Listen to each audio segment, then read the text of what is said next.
The Ocala National Forest is located a little north of the center of our state. It's roughly an hour-and-a-half drive from Orlando, 5 hours from Miami, and 2.5 hours from Jacksonville. When you first arrive at the campground, you'll want to stop at the campground office and check in.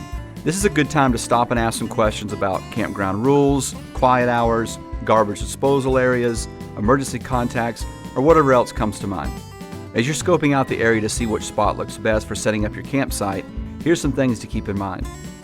Pick a campsite with some shade, especially during the summer. Look for a site on relatively high ground. Your wife will appreciate this one. Pick a spot in close proximity to a water supply and bathrooms. So Christy took the kids to explore the campground, and I had just finished setting up camp and unloading the last of the gear from the truck when Carrie Sakarik, a wildlife biologist from the Ocala National Forest, stopped by.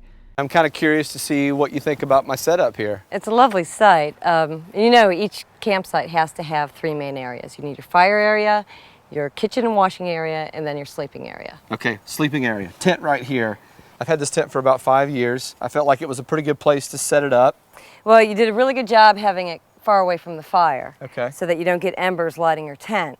It's a great size for a family of 4, but I'm curious, did you clean out underneath it for sticks, stones, and things that could puncture your tent? Oh, you know, I didn't do that. Okay, and I always like to have the tarp or an old rug out in front so the kids can take off their shoes and keep the sleep area clean. That makes sense. So bring the tarp out a little bit, take shoes off, get in the tent, get back out of the tent. Yeah, this is your one clean space in camp. You're going to want to train the kids to zip it shut so you're not getting a lot of mosquitoes. Right now there's not many, and there will be in the evening. Okay. And I also see that you have some things like detangler and bug repellent in there that have a lot of odor. Okay. The problem with that is raccoons, bears, they smell that smell. It smells like food to them, and you can get some unwanted guests visiting your campsite. So anything that smells like food to an animal, even though we know it's not, should spend the night locked in your vehicle. That could be a problem. My wife wears this perfume. She smells like a Chips Ahoy cookie.